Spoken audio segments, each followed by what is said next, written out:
Donald Trump is to sign a new executive order on immigration later on Monday, his aide Kellyanne Conway has said. A revised order has been expected from the White House since the earlier ban was blocked by a federal court. The previous order suspended the entire U.S. refugee resettlement program and blocked citizens of 7 Muslim-majority nations from entering the U.S. It sparked confusion at airports, as people with valid visas were turned away, and mass protests. President Trump's administration argued that the ban was necessary to keep the U.S. safe from terrorism. What is different about the new order? While the text of the new executive order has not yet been published, Ms. Conway, a senior aide to Mr. Trump, told Fox News that Iraq would be left off the list of countries whose citizens will be banned from the U.S. Citizens of Iran, Libya, Syria, Somalia, Sudan, and Yemen, the other 6 countries on the original list, would once more be subject to a 90-day travel ban. Ms. Conway also said that green card holders, legal permanent residents of the U.S., from the named countries will not be affected by the new order.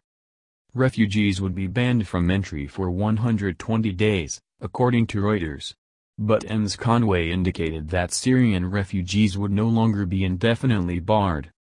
Ms. Conway said that the order would take effect on 16th of March. The 10 days advance notice may help to avoid some of the chaotic scenes at U.S. airports that occurred on 27th of January when the first executive order was announced without warning. Travelers with valid visas who were in the air at the time of the order found themselves detained by border officials on arrival. At the time, Mr. Trump defended the lack of notice, tweeting that if the ban were announced with a 1-week notice, the ban would rush into our country during that week. Will the new executive order face legal challenges? Possibly.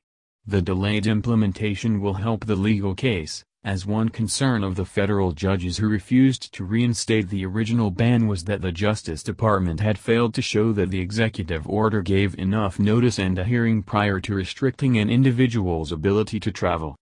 Judges also found no evidence that any alien from any of the countries named in the order had committed a terrorist attack in the U.S., so the new ban may be subject to similar scrutiny.